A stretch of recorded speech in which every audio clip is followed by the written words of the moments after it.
नमस्कार दोस्तों। दोस्तों, कुछ दिन पहले 47 दिनों के अंतराल बाद हमारे देश के प्रधानमंत्री जी माननीय श्री नरेंद्र मोदी जी मीडिया के सामने आए और जनता के सामने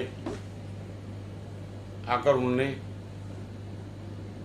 कोविड-19 के बचाव के लिए जो वैक्सीन है उसके लिए 18 से 45 साल की उम्र के लोगों को वैक्सीनेशन करने का काम केंद्र सरकार करेगी और उसका खर्चा भी सारा केंद्र सरकार वहन करेगी, इसकी घोषणा करी। यह घोषणा होने के बाद हमारे देश का गोदी मीडिया, बहुत बड़े बड़े पत्रकार, बीजेपी के कार्यकर्ता, कुछ लोग इसे ऐतिहासिक फैसला और कुछ लोग इसे बहुत अच्छा कदम मान रहे हैं और कह रहे हैं। बीजेपी के कार्यकर्ता या पदाधिकारी तो इसमें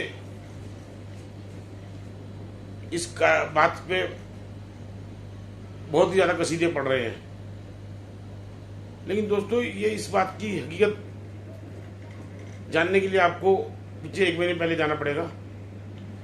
1 मई को हमारे देश के प्रधानमंत्री जी ने 1 मई से 18 से 45 साल की उम्र के लोगों को वैक्सीनेशन देने की घोषणा करी थी।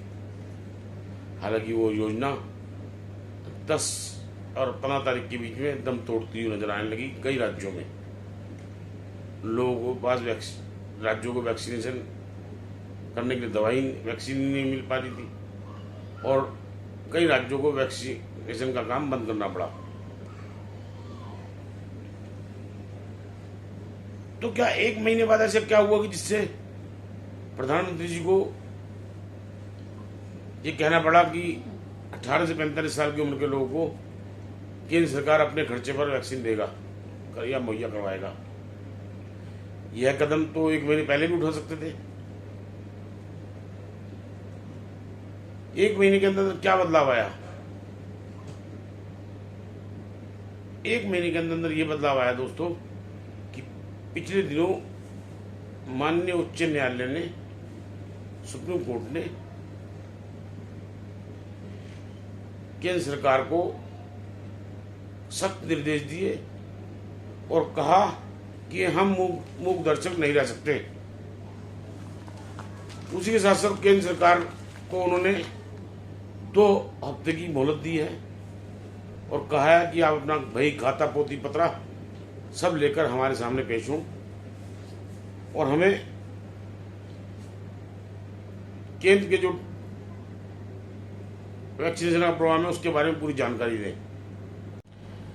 सरकार ने कहा कि हमें तीनों वैक्सीन, कोविशील्ड, कोवैक्सीन और स्पुतनिक खरीदे जाने का शुरुआत से लेकर और प्राप्ति तक का ब्यौरा दे। हमें ऑर्डर पेश करने की, मिलने की तारीख और वैक्सीन की मात्रा की भी बताएं। इसके अलावा पहले 3 चरणों के टीकाकरण का ब्यौरा भी दें। ग्रामीण और शहरी जनसंख्या के टीकाकरण का हिसाब दें और यह भी बताएं कि तीनों चरणों के बचे हुए लोगों का टीकाकरण कब तक पूरा कर लिया जाएगा। केंद्र सरकार ने कहा इस बात के लिए 2 हफ्ते का समय दिया है। उसी के साथ साथ केंद्र सरकार ने कहा कि टीकाकरण के लिए बजट में 35,000 करोड़ रुपए का प्रावधान किया था। सरकार बताए कि उसे कैसे इस्तेमाल किया जाएगा और उसका इस्तेमाल 18 से 44 वर्ष की उम्र के वर्ग के लोगों के लिए टीकाकरण का क्यों नहीं इस्तेमाल हो सकता।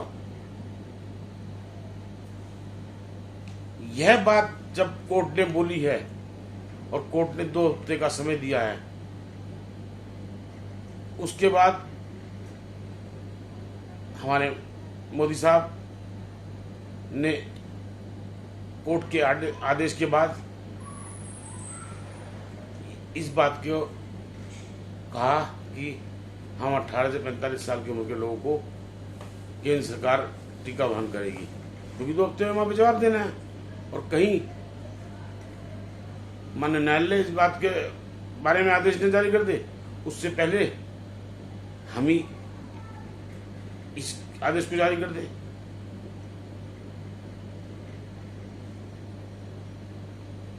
इस वजह से इस बात की घोषणा जो पिछले महीने 1 मई से टीकाकरण शुरू हुआ था 18 से 45 वर्ष की उम्र के लोगों को, उस वक्त यह घोषणा होनी चाहिए थी, लेकिन यह घोषणा आज इस वजह से हुई है। उससे पहले राज्यों को टीका खरीदने के लिए छूट दी थी और राज्यों ने ग्लोबल टेंडर भी भरे थे, जिसको बाद में जो विदेश की वैक्सीन निर्माता हैं उन्होंने कह दिया था कि हम तो सिर्फ केंद्र सरकार से ही बात करेंगे, हम राज्य सरकार को टीका नहीं देंगे। और दोस्तों, यह जो 35,000 करोड़ का बजट है, इसके बारे में भी अगर मान लो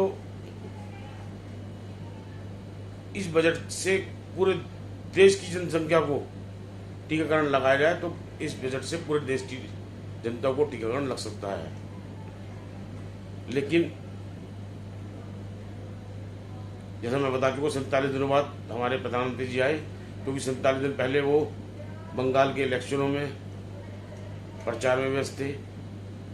और जब देश में ऑक्सीजन की कमी से, बेड की कमी से, दवाइयों की कमी से देश जूझ रहा था और देश को प्रधानमंत्री जी से मदद की उम्मीद थी, उस वक्त प्रधानमंत्री जी नजर नहीं आए। वहीं प्रधानमंत्री जी कह रहे हैं कि भारत सरकार ने वैक्सीन बनाने वाली कंपनियों को बहुत हर स्तर पर मदद की, उनको हजारों करोड़ रुपए क्लिनिकल ट्रायल के लिए, वैक्सीन के लिए हजारों करोड़ रुपए दिया। जबकि 9 मई को भारत सरकार के ने उच्च न्यायालय में हलफनामा दायर किया और उसमें केंद्र सरकार की तरफ से स्पष्ट तौर पर कहा गया है कि सीरम और भारत बायोटेक को कुल 46,000 करोड़ रुपए दिए गए हैं, 46 करोड़ रुपए दिए गए, सॉरी। अब वो 46 करोड़ और हजारों करोड़ रुपए तो बड़ा अंतर है। उसके बारे में बताना चाहिए प्रधानमंत्री जी को, देश को। क्या वो गलती से बोला गया है, गलती से निकल गया? क्योंकि हजारों करोड़ और 46 करोड़ में तो बड़ा फर्क है। लेकिन उसके बावजूद मैं यही कहूंगा, देर आए दुरुस्त आए। आज की परिस्थितियों में केंद्र सरकार का सबसे बड़ा कदम यही होना चाहिए कि देश की सारी जनता को वैक्सीन लग जाए। और जो तीसरी लहर की भविष्यवाणी बड़े बड़े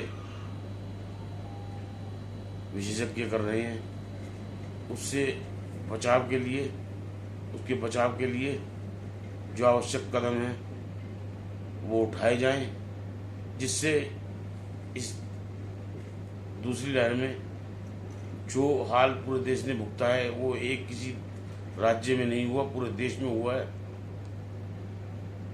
ऑक्सीजन की कमी, बेड की कमी, दवाइयों की कमी, और उसके ही बाद मरने के बाद शमशान घाट में अंतिम संस्कार के लिए घंटों इंतजार करने की स्थिति, वह स्थिति दोबारा ना आए, इसकी ही मैं कामना करूंगा। और मैं चाहूंगा हमारे प्रधानमंत्री जी सच्ची निष्ठा से और देश के लिए जल्द से जल्द इन उपायों को, वैक्सीनेशन के काम को और तीसरी लहर से जो बचाव के काम हैं उन्हें जल्द से जल्द पूरा करें। जिससे देश तीसरी लहर से बच सके और जो स्थिति पिछले इस लहर में जो चल रही है, इसमें देश ने भुगती है, वो स्थिति दोबारा ना आए। इन्हीं शब्दों के साथ मैं आपसे विदा लेना चाहूँगा। अगर मेरी बात सही हो तो इसे ज़्यादा से ज़्यादा शेयर करें, सोशल नेटवर्क में फैलाएं, वह मेरे चैनल को सब्सक्राइब करें, वह बेल आइकन बटन को दबा दें, जिससे मैं जो भी बोलूँ उसका नोटिफिकेशन आपके पास जल्द से जल्द पहुँच जाए। इन्हीं शब्दों के साथ धन्यवाद।